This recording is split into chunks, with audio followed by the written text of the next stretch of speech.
All right, take a look at what's going on with our good friend Dr. Joe Schwarz, who joins us on Tuesday afternoons. So, Joe, by the way, Dr. Schwarz, you can hear him. He's host of the Dr. Joe Show, which runs Sundays, 3 o'clock here on CJAD 800. And, of course, he's also director of the McGill Office for Science and Society.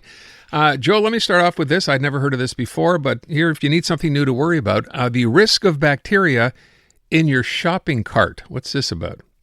Right. I didn't used to think about this either, and although, it's been a long time since I had to change babies or cart babies around in the shopping cart, but now that I have a newborn granddaughter, I start thinking more about bacterial contamination, and it turns out that there actually is a reason to think about this in shopping carts. There have been a couple of studies that have received quite a bit of publicity, where researchers swabbed the inside of the shopping cart and cultured the bacteria. And they find a high dose of coliform. Now, coliform bacteria are not particularly harmful, but they are a signal of lack of hygiene because it means that there are other bacteria there as well.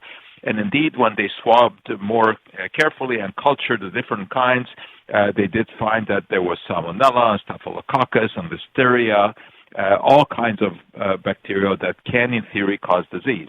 Now, generally not in adults, because the bacteria are not there in high enough numbers.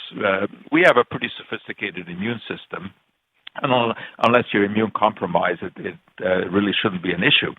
But infants, that's a very different story, because their immune system is not very well developed, and they are susceptible to much smaller amounts of bacteria to cause an infection.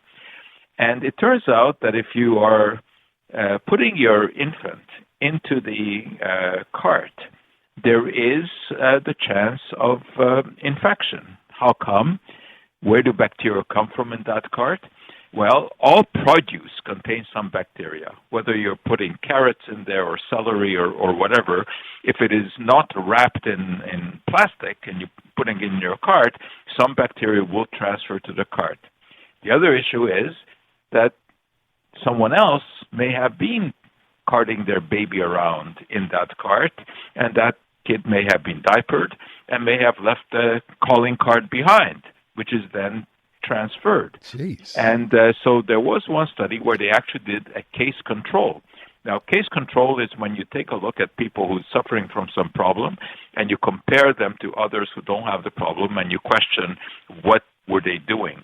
So they looked at children who did develop diarrhea and questioned the mothers, and it turned out that they had been more likely than not to have put the babies in the shopping cart when they were doing their supermarket shopping.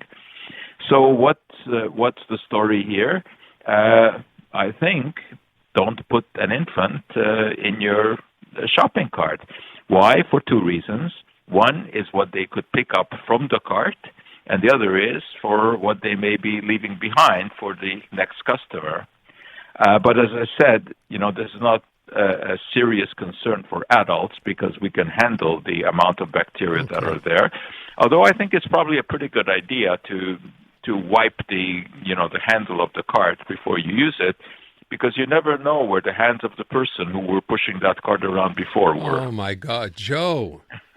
Where is this going to stop? You can get sick from it. Now your shopping cart is a big issue. Holy cow. Okay. Well, it's only an issue if you're going to put a baby in there. So it's an issue. Apparently, if you're grabbing the handle, you might catch something off the handle from the last person who had it. Now you have to wear gloves, apparently, to push a shopping cart through the supermarket. So, well, a wipe will do. And, most supermarkets now do have that, where you take your card. They do have one of these dispensers. I thought that was only during COVID. You could still get that at a supermarket? You can still get that. All right. Let me move on to something a little stranger, if that's possible.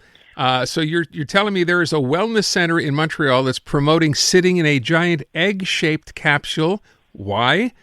So you'll sleep in what they call the harmonic egg. And what happens in here, Joe? Well, your frequencies are rebalanced. You're exposed to all kinds of colors and all kinds of sounds. And when I look at the advertising, it tells me that the harmonic egg is built with sacred geometry, light, color, and sound technology to surround the client with a custom-tailored, immersive egg experience. Egg experience. Yes. By containing and amplifying the sound resonance within the chamber, the client receives a 3D sound session that is precisely controlled, consistent, and repeatable. This auditory relaxation holds the client in a place of deep calm and rest, allowing the listener's highest intention to flow through them, creating beautiful shifts in consciousness. Well, to sit in this giant egg costs you $108.72. Whoa! For how long? I think you get an hour and 30-minute session, and you can go back for extra sessions at a discount to be reharmonized. I see. Now, I think it may be a pleasant experience to sit in there, and listen to soothing sounds. I don't know. But, what I always pick up on this are the claims that are made. For example, they say enhanced sleep quality. Relaxing sounds promote melatonin production, aiding better sleep. Where is the evidence for that this thing promotes melatonin? Then it says improve mental focus. Certain frequencies can enhance a brainwave pattern supporting concentration and mental clarity. Where are the studies that show that sitting in this gives you mental clarity? I think, if anything, it kind of clouds it. Then it tells you stress reduction. Calming frequencies in sound experiences lower cortisol levels, reducing stress.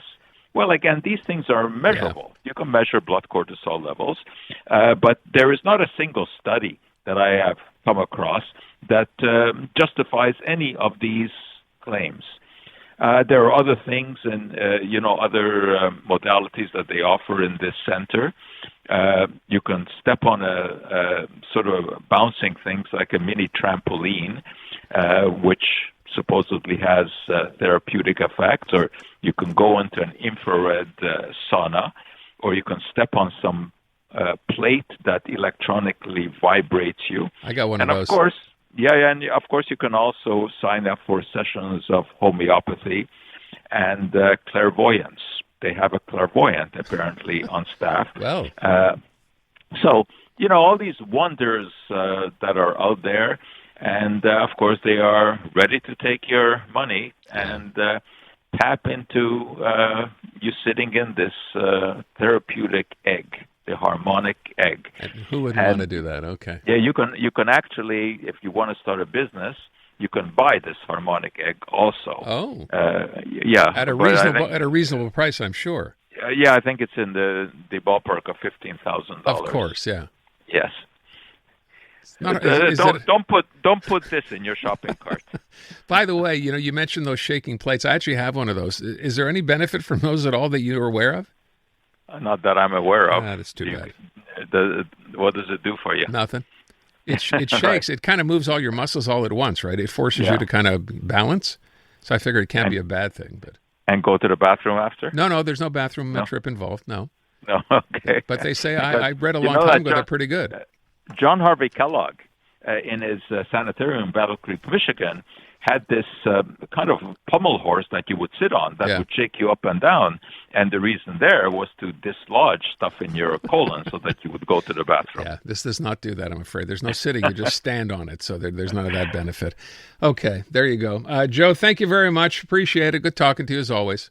Thanks, Aaron. Take good care. Dr. Joe Schwarz. You want to catch him Sundays at 3 here on CJAD 800. The Harmonic Egg. Okay.